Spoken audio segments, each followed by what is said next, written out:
The Honourable Phryne Fisher stared moodily out the window of the Bendigo train. It is generally admitted that the Australian countryside has insufficient geography to go around, and the flat basalt plains outside Melbourne to the north and west have not a great deal to commend them. She remembered the lush paradise of Daylesford Spa country she had encountered in February and March. In contrast, the wide lands beyond Clarkfield were empty of distinguishing features other than hardy eucalypts and isolated farmhouses. Through the window, Phryne watched the late autumn sun slowly melt the frost on the grass. Far in the distance, she could see a flock of sheep munching on a low hilltop, which had been the beneficiary of some earlier sunlight.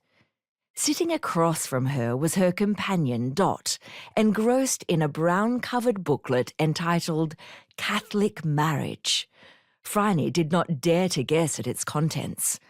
Dot's nuptials drew ever closer, and they were the cause of increasing anticipation, with just a frisson of dread.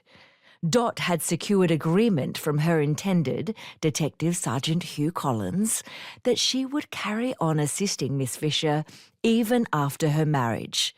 Further than that, none of the affected parties cared to speculate.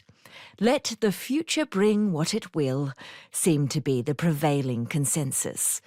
Finding little to appreciate in the scenery, Phryne took out Lionel's letter and perused it once again.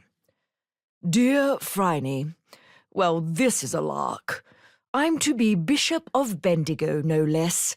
Baker has unexpectedly popped off, a heart attack, poor chap, and it seems the black spot has passed to me.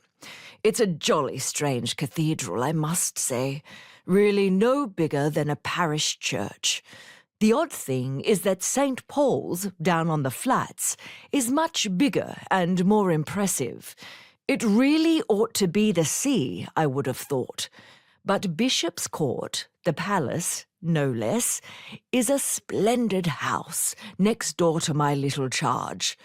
Please come if you'd like to see the glad event of my enthronement on Sunday 19 May.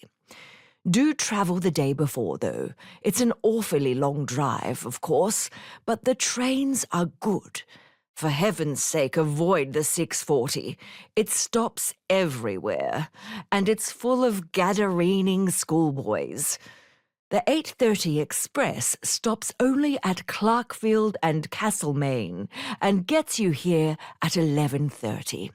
I can pick you up in the old Bentley. I recommend the Shamrock Hotel. Feel free to borrow my car while you're here. Toodle pip, I hope to see you and Dot on the glad day of my ascension, so to speak. Best love, Lionel.